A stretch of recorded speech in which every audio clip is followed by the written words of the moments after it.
Hi, welcome everyone, and absolutely excited to join to have the discussion today with some of our senior most IBM leaders in India, South Asia.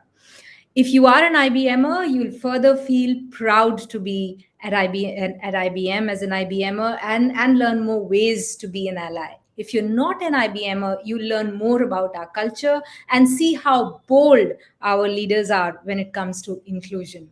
So welcome to this discussion today. It's September 2022 and we're still discussing how to get more women leaders in senior most roles, how to reimagine leadership and get more gender balance and achieve more gender balance at the top.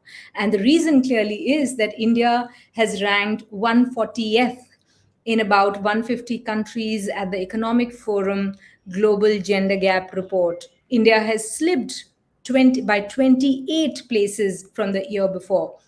Not only that, our women's workforce participation has gone down from about 24% to 22%, and the gap has only widened with COVID-19.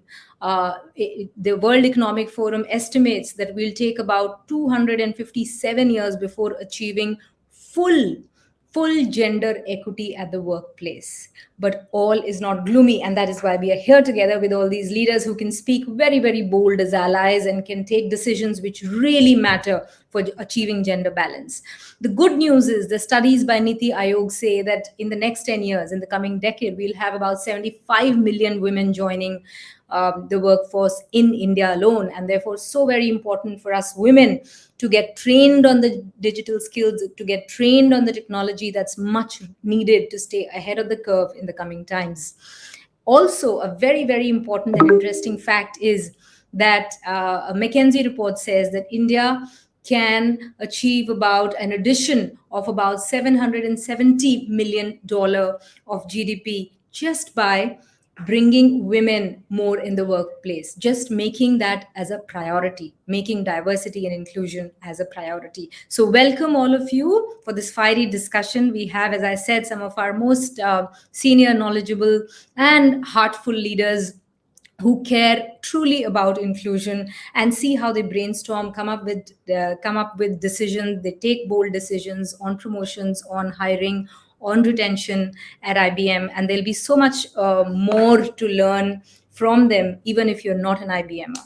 So welcome. I'd like to welcome first Gaurav Sharma. Gaurav Sharma is the Vice President General Manager of India Software Labs. In addition, he drives a broader mission of leading IBM Cloud Packs across Asia Pacific markets and is the strategy and sales leader for global system integrators. In the critical mission of leading IBM Cloud Packs across Asia Pacific, he is responsible for building technical elite teams who will drive enablement on IBM Cloud Packs and help the field teams increase revenue and market share on IBM's hybrid multi-cloud strategy. I personally got a lot of time to spend with Gaurav, on multiple projects, and I'm a huge fan of what his innate wisdom, his innate knowledge and information is on inclusion. So he really makes inclusion and diversity a reality from the policies and programs that we make at IBM. Welcome, Gaurav. Thank you, Prachi, and thank you for the kind words. Very good afternoon to all of you. Hope all of you are doing very, very well, along with your friends, family, loved ones, people in different parts of the country who are facing a little bit more rain than usual. I do hope you're keeping really safe and at homes. It's a pleasure and privilege to be here, and I would like to pass on my deepest gratitude and thanks to VAs, all of you. My fellow panelists, first, Prachi, to you. VAs has been doing a terrific job on being the platform for growth and advancement for women, both professionally and personally. So big congratulations, best wishes going forward. And I do hope that I learn a lot from these interactions. And that is where we have to change our paradigm to learning and effectiveness rather than just on the skilling part of it. So Prachi, I will come back to you when my turn comes. And it's a pleasure being here and spending time in the things which matter for us. It matters for the world, matters for India a lot. and definitely it matters for IBM. Thank you, Gaurav. Next on stage is Tejaswini Rajwade, who we lovingly call Tej. Tej is our Chief Financial Officer at IBM India South Asia. She is responsible for leading IBM's financial operations, which includes overseeing the company's accounting and controlship, financial planning, analysis, tax, internal audit, and treasury management. Tejaswini was appointed to this position in July 2020, and prior to this, Tej was the Vice President, Global Accounts Receivable Cash Management based in Armonk, USA. She completed her chartered accountancy and has about 30 plus years of experience. Absolutely fiery woman who straight talks from her heart, and a very, very bold person who can take strong decisions as needed. She's done that in her personal life and professional life. We'll get to know more of her in the discussion. Welcome, Tej. Thank you. Thank you, VS and Prachi. I'm super excited to be here. I do think this is a very important forum for us to exchange ideas and really learn from each other, build sisterhood. So I'm really looking forward to the dialogue to follow. Thank you very much, Tej. And we also have Vishwanath Ramaswamy, who we lovingly call Vishy. Vishy is the Vice President Technology Business in India, South Asia at IBM since 2020.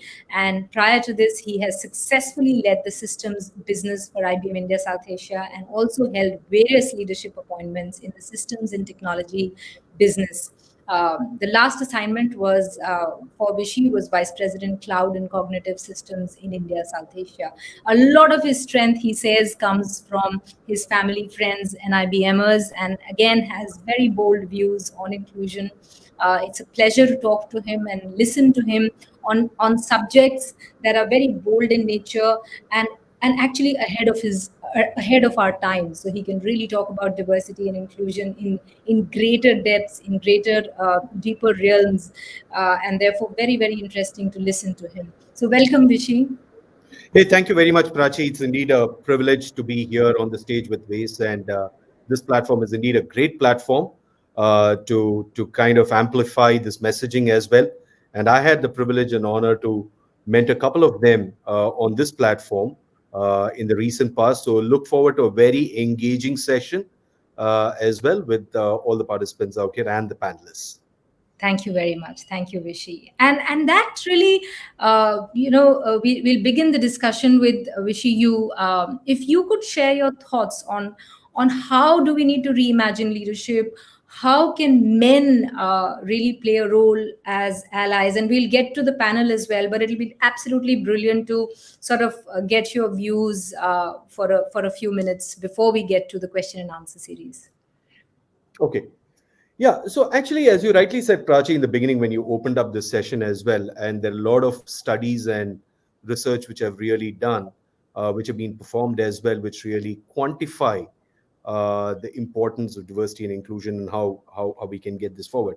In fact, one such evidence shows that when men are deliberately engaged in some of these gender inclusion programs, there is a study which reveals that almost 96% of the organizations have seen progress, compared to only 30% of the organizations where men are not engaged, right? So that's one data point for you. The other data point, which you aptly said, more so from an Indian context, more from an economic perspective, and this was again a study from McKinsey at a global level, that in a full potential scenario, right, in which women participate in the economy, identical to men, the GDP could improve at a global level almost to about $28 trillion. That's almost about 26% would be added to the annual global GDP when compared to a business as usual scenario, right? So those are some of the data points which really kind of get to the proof points, right? So when you look at some of the male allies is where you rightly said, it's just not about participating or getting involved just in a kind of a gender equity event. That's a very minimalistic kind of an approach, I would say. It's just the BAU. And what I would really encourage, and what we do within my organization as well, is I would call them more like man-ambassadors, not ambassadors, but man-ambassadors, right? For coining a new word, right? So they primarily are the torch bearers for this, right? And it's every person who needs to be a man ambassador, and that's very, very important. And when you look at these things, there are some very tangible things, could be very small, but where men can become really better allies. Very, very simple ones, but if they are followed pretty diligently, I think we can be a great, great, great ally to this. I would say first and foremost, as we always say, first just listen, right? That's the simplest thing we can do, right? Uh, right. So it's just not listening to another colleague man, but listening to the woman's voice in a way that actually inspires kind of a trust and a respect is fundamental to the whole equation. uh, it also brings in the kind of promise one must make as well, right? So that's kind of really the fundamental. That's one very simple tangible one. The second one is primarily respecting the space, right? While we have a lot of conferences like these and sessions like these, which kind of encourage this, and many more larger events and so on and so forth. But it's always important to really tread the path and respectfully into these spaces before anyone really speaks about it or utters a word or anything of that sorts, right? So that really comes into place as a second really tangible piece, I would really say. The third is always remember, as being an ally, it's not about you, as in about the person, man, right? It's not about you, but it's about her. Uh, I would say, if I were to coin this word, it would be immense amount of doses of humility which needs to really come into place, right? Yes. This is something you have to feel from within. There is no textbook or any a course which can really teach you that, but it has to really come from within. Just the way one behaves with one's family, a wife or a mother or your daughter, right? It's as same as that. So unless and until it doesn't come from within, you will never ever be able to practice that. So that's the respect for this. That's not about you, but about them, right? So refrain. Some of the tips would be like, can I refrain from or any man to take the center stage and give space for that woman to translate that piece instead of you doing it? That could be a very small incident, but it's Yes. more about doing that, right? The other one would be, and I tell this just not for this, but it's more relevant for this as well, is get comfortable being uncomfortable. That is, you have to come out of your comfort zone, and only then you can be a great ally. The more you're in the comfort zone, uh, I know it's not easy. It's not as easier said than done, but it takes a lot of effort for you to do that, and that can only happen when you practice the first three, right? So that's very, very important to come out of the comfort zone, right? And of course engage in a lot of these supportive partnerships like this one. We do a lot of things within IBM as well, in supporting the women's efforts. And of course, the last part is the allyship. You have to commit yourself, uh, and upset the status quo what is in front of you. Only then you can have a great allyship, right? So I would say listening, respecting space. It's not about you. Express humility, coming out of the comfort zone, being in a lot of supportive partnerships with women and others, and then of course the allyship. So I would kind of put these that more as tangible things which one needs to practice to be that man ambassador, as a male ally for the women. What I love about these tips is that this is more to be a warm human being as well, listening Right. to the Very true. person, thinking, respecting. So while you're saying it, man ambassador, and I love that the way you've coined the word. But absolutely, really, we have to be human ambassadors for each other, and I love the tips. Thank you very much. You've really simplified it for us, how to be an ally. A lot of people actually wonder, and sometimes they ask me and my team members how to sort of be an ally, what to do, what do I need to do, where do I need to show up. And that's it. You've made it simple. Wherever you are, listen to who's speaking to you, or respect the person who's speaking to you, and be an ally. So it Yeah, and doesn't also take. put yourself in the other person's shoes as well, right?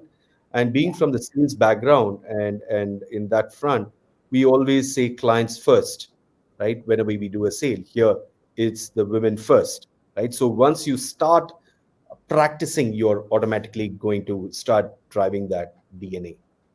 Right, right. Thank you very much, Vishy. And I mean, no wonder that your team talks so highly of you, and no wonder we see you as such a passionate ambassador for DNI. Thank you.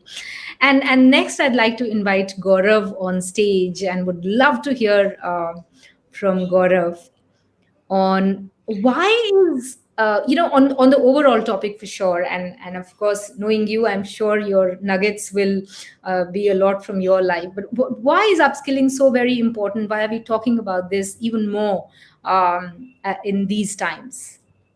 So thank you, Prachi, and an amazing start by Vishy as always. So man ambassadors is something which I have noted it down as well. So like I said, it's a learning for me. So the topic of today's interaction is very, very interesting. It's reimagining leadership and inspiring women in leadership roles. And I lead from here into the upskilling and learning and other stuff. Um, it's actually significantly business critical, to be very honest with you. And how are we doing on that? We are actually not doing too well, not only from an India perspective, but globally as well. In fact, compared to last 2 years, if you look at the data, then almost at all levels of a corporate hierarchy or hierarchy, except at the junior most levels where it is flat, we've gone down from 2 to 6% in terms of women's representation. And that is not only shocking, but that is very, very worrying. Because, like Vishy pointed out, the business benefits of it, there are innovation benefits out of it, there's a client experience which goes up, there's an employee experience which goes up, and there could be various reasons to it. Organizations moving too slowly, approaches haven't changed, although the times have, right? And we really need to break some myths. Most pursue incremental changes, but there are no breakthroughs, right? We need to be bold in this to break the myths itself. And too much focus is on the programs, not the mindsets. So, like when Vishy lists out these three things, he lists them out from a mindset perspective, not from a program perspective, right? And a deeper change always involves discomfort, and not many want to take it. So everybody wants to live in the position that they have been used to. And in fact, only if we focus on numbers and diversity numbers, that also will not help, because diversity doesn't automatically confer an advantage in business decision making. In fact, if diverse teams go on their own ways, they can actually underperform homogeneous teams, right? So inclusion is the key. That's because shared knowledge is key in decision making. And when you are forcing people not to share that knowledge and not to be open about the differences that people bring from their background, from their skills, from their upbringing, from probably their communities, then you are not taking of the advantage. And that's a beautiful chart which we had shared earlier, right? If you consider a Venn diagram, a homogeneous kind of a system will take advantage of each other. A diverse system, but not an inclusive, will just have the intersection part. But a truly inclusive system can create really wonders. And how to do that, I think, and I read it in HBR actually, and I love the whole paradigm shift which they talk about, is from discrimination, fairness, access, legitimacy, we really need to shift to the learning and effectiveness paradigm. Because learning and effectiveness paradigm, what it starts giving us flexibility, open-mindedness, exploration, and there's a nice term which says don't adapt, be adaptive, right? And innovative. And learning becomes the most salient feature. So my very straight 3-line advice to everybody on learning and upskilling is, and this may seem a little bit out of the blue, right? It's not do more trainings, upskill yourself in the skills you have, it's a little bit offbeat. Okay. So the first one is upskilling and cross-skilling in several of different domains than yours. The thought process is moving from a disciplined mind to an integrative mind is essential. And disciplined mind is like you're doing one job and then you keep on doing that excellently well. But when you have to grow in your careers and leadership, you really need to expand your horizons to have a systemic view. And how do you have a systemic view? When you can look at very adjacent skills also, or very far-fetched skills also. So for example, and it's a personal example, right? Two examples. Nowadays I'm reading a lot about history. I'm reading a lot about farming. I read a lot about kind of geographical shifts which happened to India. And trust me, in all of these books, there are at least 10 to 12 different points which I note them down, which are very relevant to today. So don't worry about what you're reading and whether it is aligned. Start reading a lot so that you develop an integrative mind. World's greatest innovations and breakthroughs have happened when domain knowledge of one area is applied to domain knowledge of other. Okay. The second example is, I'll take a very, very personal example. My spouse itself, she finished engineering from master's from IIT. She worked in structural engineering. Some years later, she shifted to intellectual property, runs her own company now for the last 15 years. And very interestingly, she participates in design programs as well, got an award from the Prime Minister as well in 2014, and has started a herbal company as well.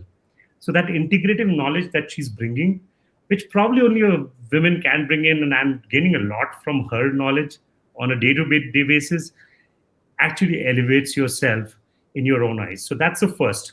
Move from a kind of a disciplined mind to an integrative mind.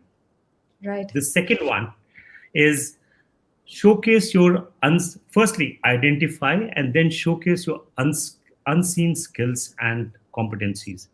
What that means is outside the office or off office hours, we do a lot of things. We work in our communities.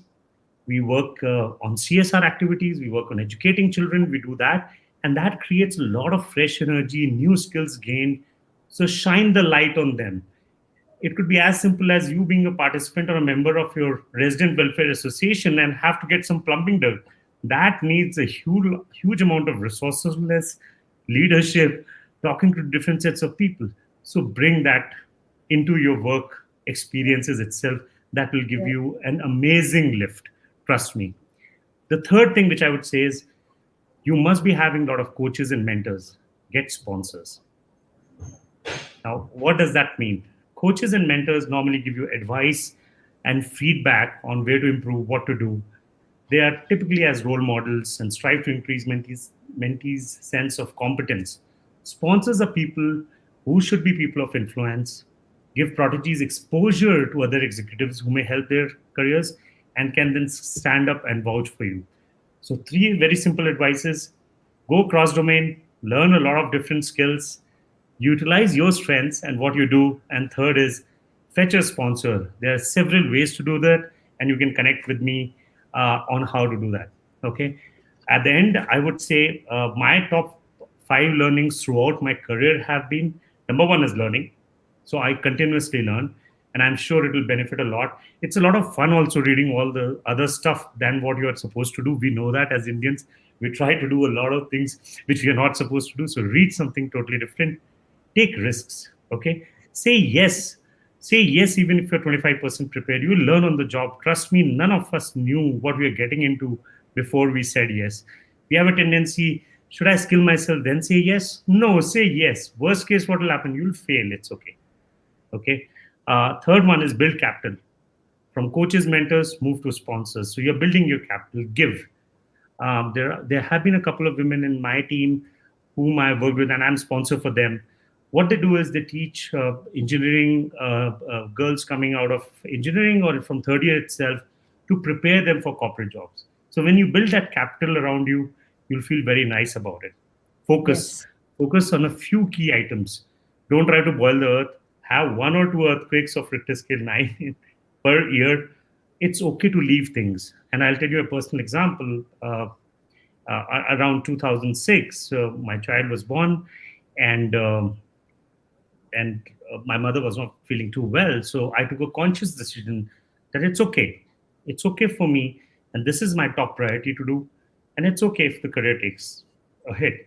So don't run after all the things. Focus on some things at some time and get them done. And finally, progress versus perfection.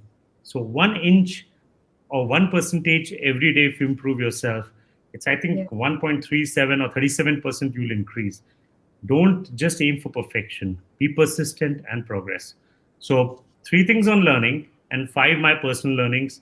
There are a lot of other examples also. As we will talk, we will continue talking about that. So over to you, Prachi. I think this was off the script, which we didn't discuss, but I thought I'll note it down and give some nuggets here.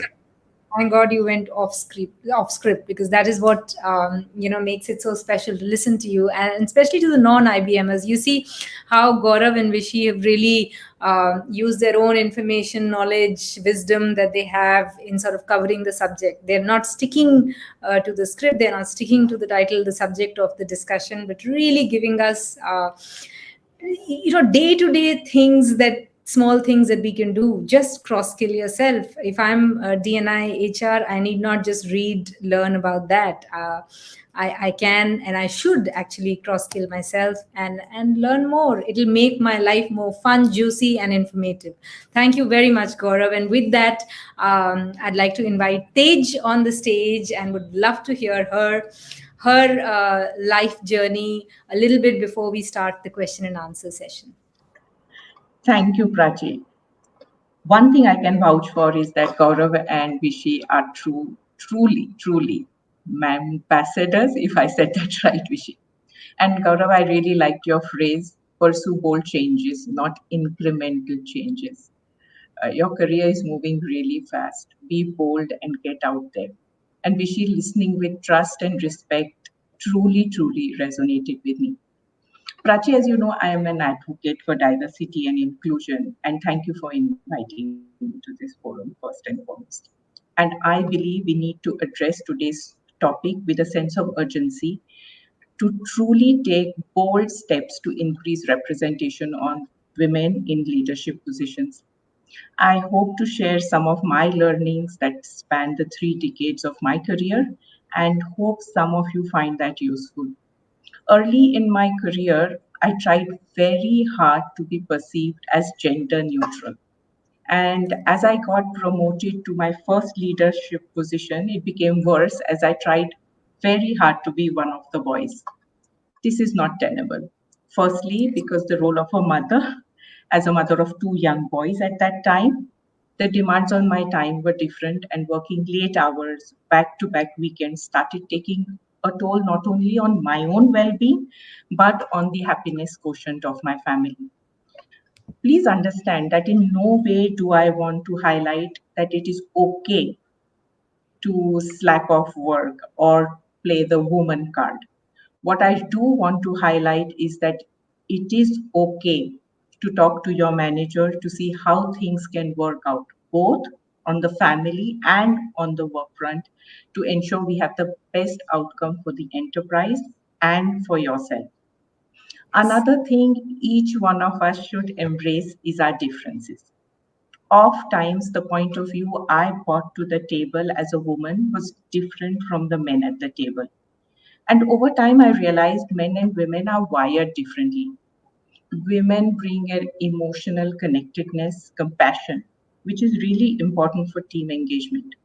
Also, if we come from different nationalities and are working on international teams, it is an imperative that we voice our thoughts and points of view, even if they are going against the group think. Doing so is really hard. At least I found it really hard. And it takes courage. And there will be times when you will be passed over and yet find someone else voicing the same thought and being applauded for it. That's okay. Right. Just stay firm and committed to making sure your voice is heard. Embrace your unique leadership style and stand by it. There is no strong leadership style. A soft spoken yet firm approach can be as effective as a loud, get it done now leadership style. Find what is authentic to you, mold it to the circumstances as appropriate, but most importantly, be you.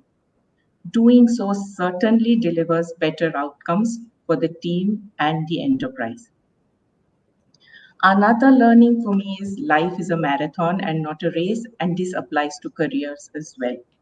In every career, even if you have read Indra Nui's Life in Full, you realize there are ups and downs in all careers.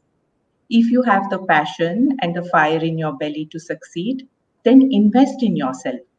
Investing in yourself and more importantly, loving yourself comes in different forms. One, by accepting your that yes, I am a committed career woman. And socially, it is hard. I still find it hard being at family functions where all my sisters in laws, most of my cousins are committed homemakers. But if this is what I love to do, then I will constantly upskill myself. Be curious, ask 1,000 questions to understand things at work outside of my immediate work mandate, as Gaurav said, read books, listen to TED Talks.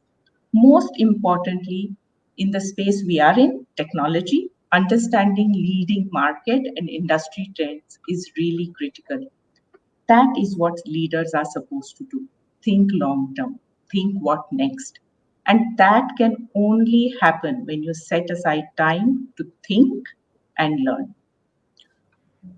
Coming to a personal front, one of the things that I learned when I took my family on a US assignment is that don't be afraid. Learn to say yes to roles that you have never even imagined you would be considered for, let alone be asked to do. If management thinks you are ready, believe me, you're more than ready. Statistically, men raise their hands for roles they are ill prepared for, and women think twice before accepting roles they are over prepared for. Break this mental barrier. Say yes. I can stand up and be counted. One note of caution on this though. Having moved countries, please consider the implications on your family and relationship. Don't take your family for granted. They are the ones who will be around you when you need them most. They are the only relationships that must be prioritized over all others. It is lonely at the top in the corporate world. You don't want to be lonely at home as well. Like at work, so at home. Take everyone with you. Only then is the journey worthwhile. This is my personal view. Another aspect I would like to touch upon is the power of networking. Man is a social animal, and without a strong network, we suffer. The pandemic, with its social distancing, has been a sharp reminder of this. Build your personal network so that your family can count on others if you are tied up. Those who can seamlessly step in for you when you are called away at work. Build a network of relationships also at the workplace of mentors, coaches, guides, sounding boards, conscience keepers, friends. Each of these roles are critical as you grow with the organization. Build a sisterhood, a diverse set of women who will share experiences, support and lift each other, grow together in the organization. Do build an environment of interdependence so that all can thrive. In IBM, the Women in Finance and Operations is set up with this vision in mind. The last thing I would like to leave you with is the power of feedback. In my personal career growth, I got the feedback to work on communicate for impact. And having embraced this feedback and addressing it has truly shaped me immensely. As leaders, it is a critical skill. My inability to communicate precisely, clearly, and in the fewest possible words became an inhibitor.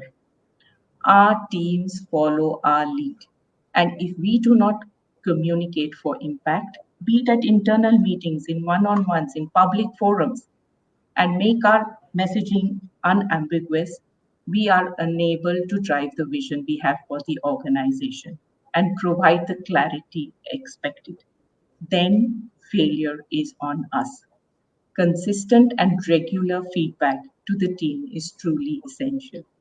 I really hope to see many of you grow to ranks unimagined, and that those who walk behind us as sisters, as children, as daughters, really take a step forward in organizational equality. Thank you. Absolutely lovely, Tej. And two things that stay with me is, as one, you just talked about, I need not be aggressive, or I need not copy a man, or the qualities of a man, which are absolutely lovely, in a different gender than mine. I need not imbibe them in order to be successful. I can be successful as a soft human being with softer skills as well. So, and totally okay for a woman to have to not be soft, but totally okay to be soft, just like it is for men. Men could be different too. So I love how you sort of put it across, and also the fact that it needs a lot of courage to openly say in a forum which is so public in nature, that this was one of your opportunity areas, and you got feedback, and you worked on clear, concise communication. Thank you very much, Tej. And that is what makes our leaders at IBM so very special, and the culture so inclusive. Thank you. And with that, I'll get to the questions. And my first question goes to Gaurav. Gaurav, what are some of the strategies that can help women achieve the success that they want to in their professional journey?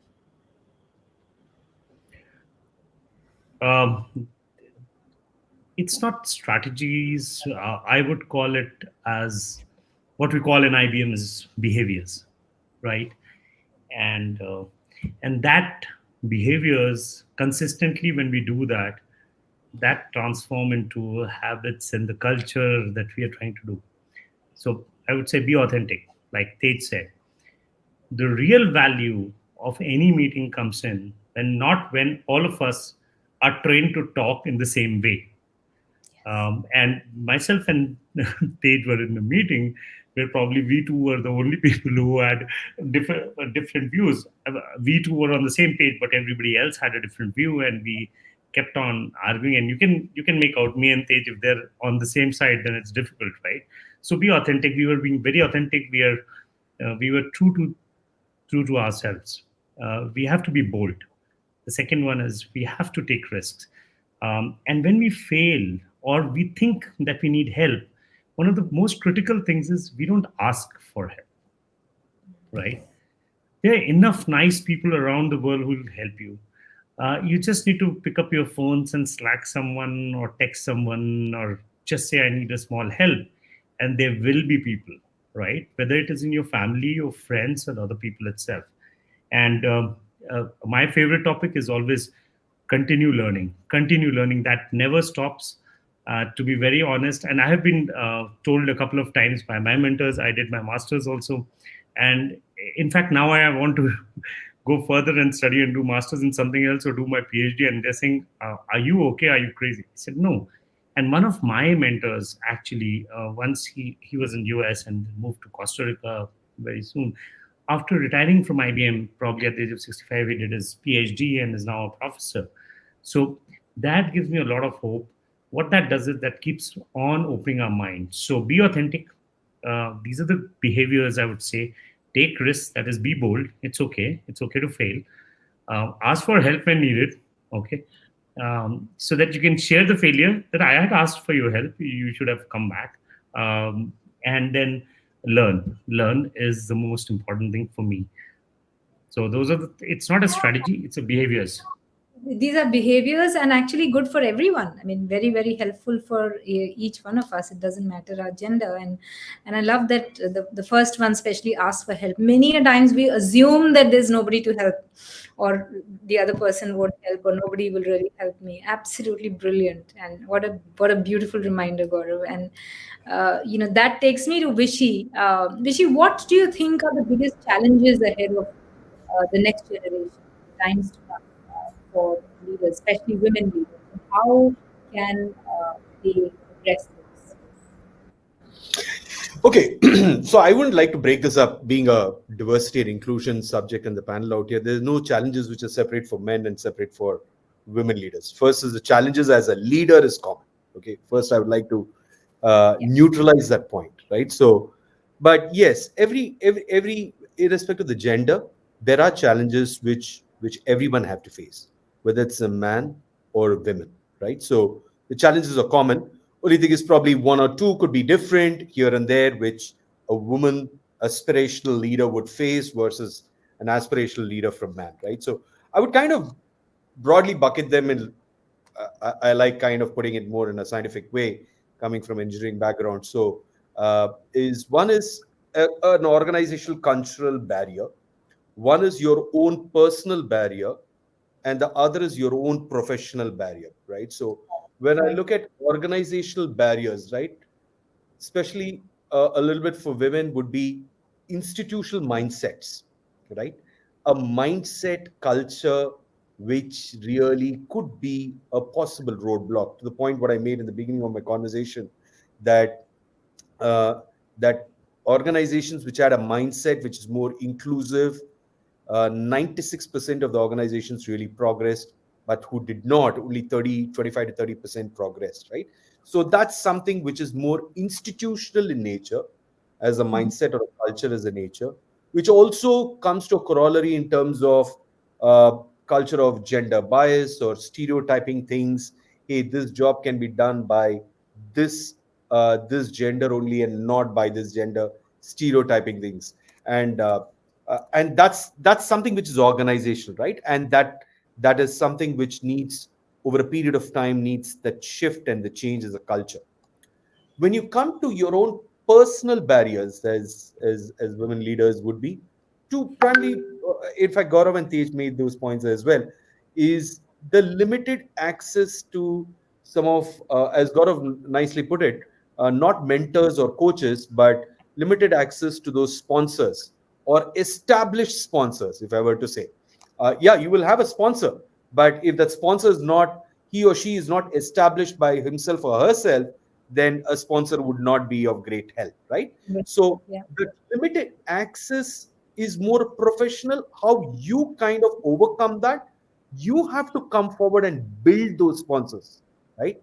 Even for an IPL team, just because you're from an IPL team, the sponsors don't come running to you, right? You have to go and fetch the sponsors to sponsor your team, right? It's as straight as that, right? So Right. that becomes very, very important, more professional side. And of course, I think partially even today, there's still less developed female leadership networks, which needs to amplify more, right? I strongly believe the amplification of that is still not at the level where it should be, right? We see a lot of leaders, it's improving, it's increasing, but not to the extent where you one needs to be there. The amplification of female leadership networks needs to be almost 10x, 20x times in the current scenario, more from a professional barrier. The third is a personal barrier, of course. Uh, you have a lot of commitments from a family responsibilities, and there's more could be more a little Indian centric kind of a sentiment, right? Because of the culture and society we live in, right? So that could also be an impediment at some times. While Tej gave a beautiful example of she chose this and she's had a glorious career and many more to come, relative to her sisters. She was talking about that, but it's not that her sisters did not achieve. They've achieved in their own sphere, right? Yes. But Tej chose this path, right? So it's important how you balance that out, especially in, and that's the good news. Uh, with the millennials and the Gen Zs coming in, that's changing in India, right? I really see that change coming in India. It's kind of breaking the taboo, so which is great, right? So if that pace continues, probably that will kind of wipe away over a period of time. So I would Right. say broadly these three as primary challenges. But challenges are the same for women leaders and men leaders, right? So a little Absolutely. bit more. Each one of them have different Yes, and different situations. It depends on your situation. situation. Really. Very true. Absolutely. Thank you, Bishi. And you know where you left it, especially on the personal impediments. I'll bring Tej in between and ask you, Tej, when you work a lot on bringing women to the front-ending roles, leadership roles, managerial roles. You talk to them, you mentor them, you sponsor them. So what are the challenges that you face, and what is your message for women, as a leader, when the whole world, the whole of IBM, all the companies in whichever space, there's so much happening for bringing women at the top, bringing women in decision-making roles. What are the challenges that you face? A couple of challenges. The first and the foremost one, which I believe we face, is self belief. You have to believe you are a racehorse and not a workhorse. And this is something my dad told me, that okay, you are brilliant, you are academically like always acing it, or always saying, my boss said, wonderful, wonderful. But when are you going to run the final derby in horse racing? So self belief is very important, that I'm going to run this race and I'm going to give it my damnedest. I wanted to go to Armagh to work in head office, and I used to tell this to every visiting executive. Tej, what do you want to do? I want to go to Armagh. Every executive used to laugh because where I came from, no one went to Armagh. No one went from Dubai office. But I believed it. And it is that first believe it and then it will happen. It is not, I hope that I do all this, and then set your goal. Know where you want to go. What's the worst that can happen, right? As someone said, reach for the stars. At least you won't land up with mud in your hands.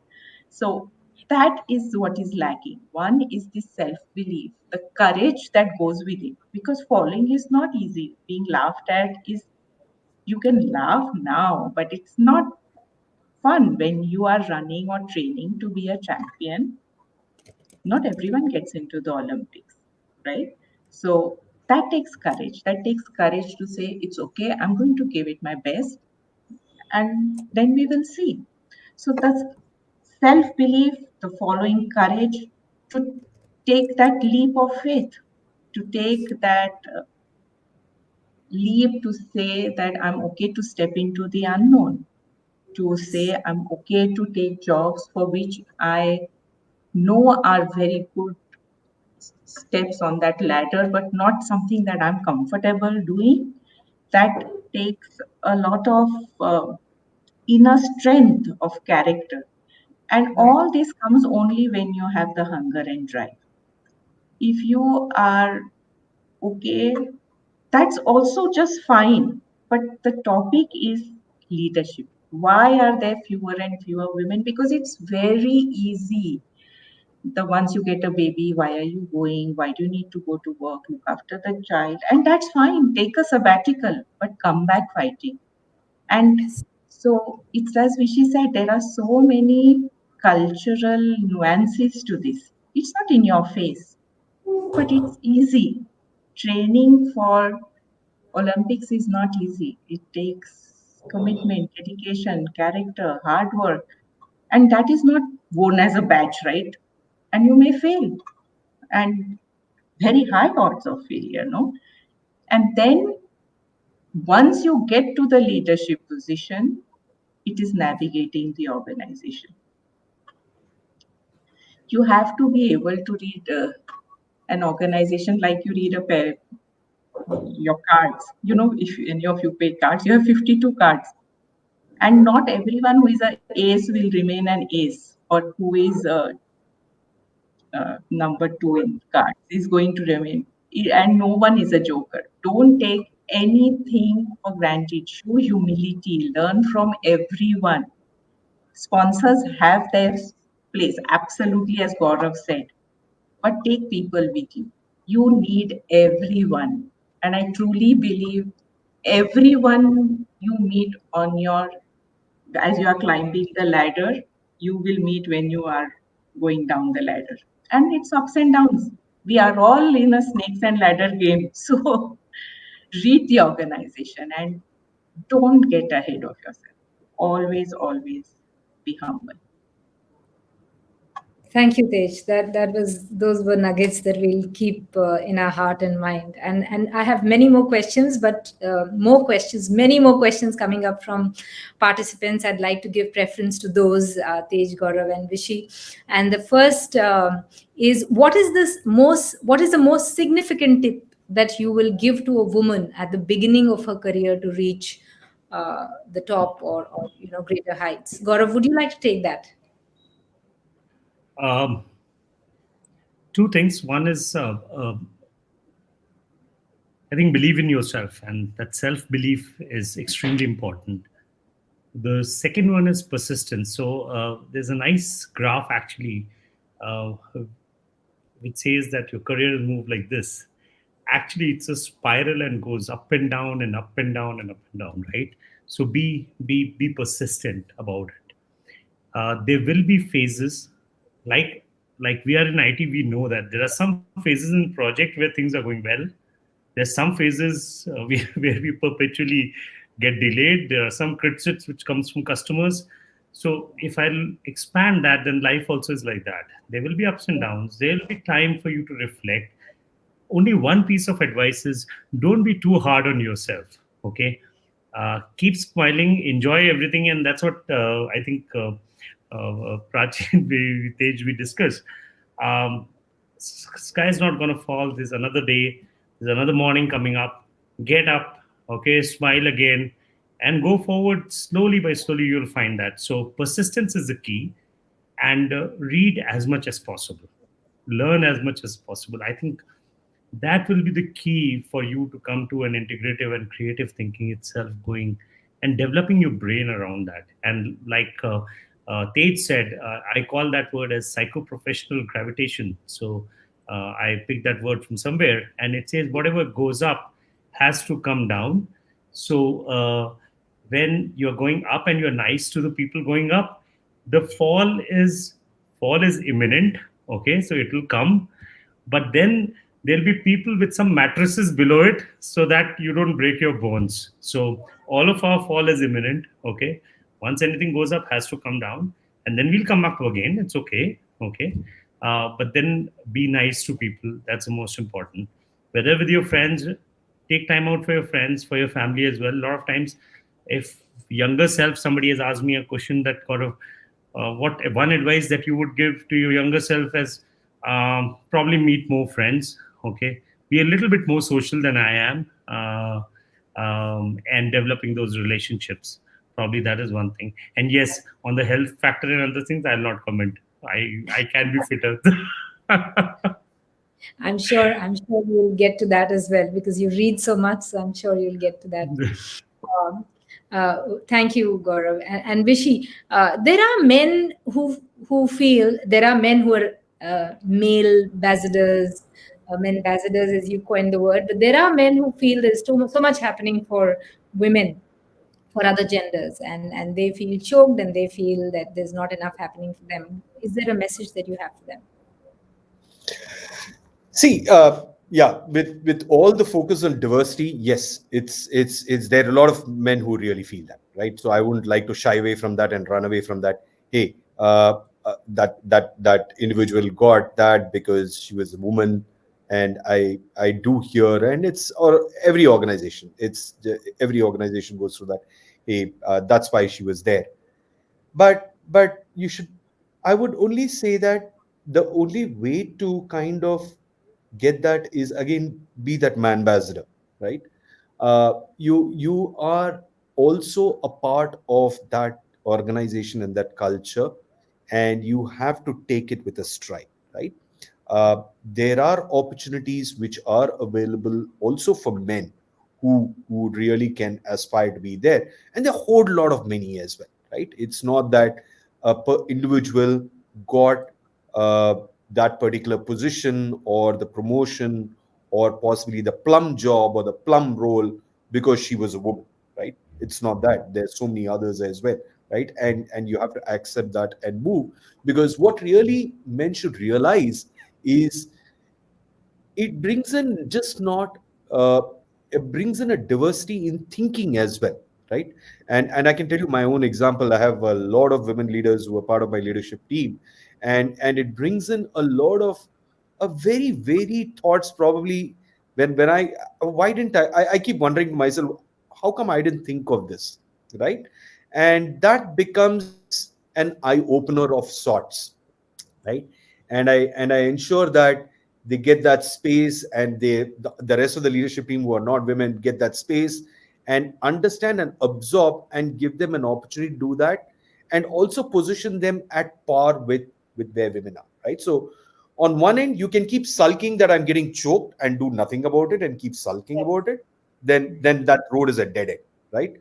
Clearly it's a dead end. You have that is the question is how sooner you are hitting your head against that dead end wall is what is left within you. The day you accept and realize and move ahead, then sky is the limit, right? And that's the only piece I would really say in the whole scheme of things.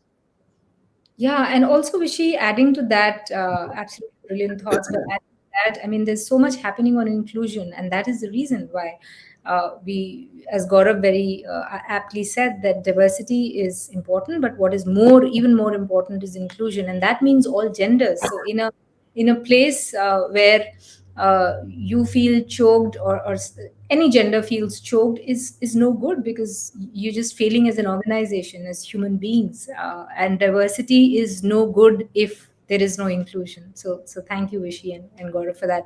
And Tej, there are two questions which I'll sort of mix them for you. One is that if you were to give a piece of advice to your, no, sorry, have you worked with a woman whose work style was different from yours? And also, if you've been in forums or meetings where you felt that you said something and you were not heard, but the same thing was said by a man and that was heard, how do you sort of deal with such things, the bias that one faces not only at work but outside of work also? So let's go with the first question, that have you worked for a manager who is very different from you? A woman manager, yeah. And yes, I think it was one of my defining career moments when I worked for a very successful woman manager who was very different from me. She was on the fast path. She recruited me into a role for which I was not ready. So she gave me that opportunity. Whereas I, at that time, was the one who would, take winners on the team, right? So she took on this loser. And then she made my life living hell. Every day she used to call me in at 8, to a point where she said, I don't know what to do with an idiot like you. So it came to that. And it was a very tough working environment, not only for the team, not only for me, but for the team, because it gets the entire team down, right? Workaholic, perfectionist, brilliant. She was clearly brilliant, because it usually goes together, right? The arrogance goes with immense intelligence. Paige, And can I interject and there's a request? point, you know, Paige, can I just interject and just sort of gently remind you that we have about 1 minute together yes, on this yes, question? yes. And there's a point at which you come and you say, I'm going to work with her and I'm going to succeed. And then you Yeah. clear out all that noise and you focus on the work, because that's eventually all that matters, right? And this same manager today is retired and is one of my best friends. Because once you say, I'm not going to take the bad from her, but I am going to be like her, brilliant, see things differently, drive the organization, you really learn from that. Yeah, love it. Love it. Absolutely. And I'd love to ask you more questions. There are many more for all of you, but we have 2 minutes left, and I'd like to conclude this. And there's one question somebody's asked: is there any leadership quality women have but missing in men? Gaurav, would you like to take 30 seconds on that? Yeah, the question is one leadership quality that women have. They're much. Um, I think persistence is there, and what I have seen both personally and professionally is once they set their minds to something, I think the amount of distractions and noise that they can filter out is simply amazing. Okay, So on boiling down and removing the noise, and that's when I said focus. It's a strength area for women. It's nearly impossible to beat, and to achieve those results in 1/10 of the time, I think blocking out the noise. And because in a corporate culture, you'll have all sorts of noise in a day, right? Your calendar will start looking blocked. You will not get time, and then there'll be different things. Some crits are coming, sales closure is coming, or CFOs are getting banged, and I'm talking about these two itself, right? Or some product has failed somewhere, and me and Vishy exchanging things. But how do you block out the noise? I think my women leaders with whom I have worked, and even at my house, my spouse, all are able to focus at a much higher level and block out the unnecessary noise which is there. Thank you very much, Gaurav, Vishy, and Tej, for this insightful discussion today. And I love the chemistry and love the real examples that you all gave. I hope you all enjoyed the session. What I personally really liked was how they gave their personal examples, made it easy for us to be allies. And that's what IBM is all about. Easy to be an ally, making it more inclusive. Everyone is heard, everyone is loved and respected for what we are. So thank you, VAs, very, very much for making this possible. Bold discussions like these are so very important in the times to come and now. So thank you very much. Thank you. Thank you, and have a lot of fun. Yep. Thank you. Thank you. Bye.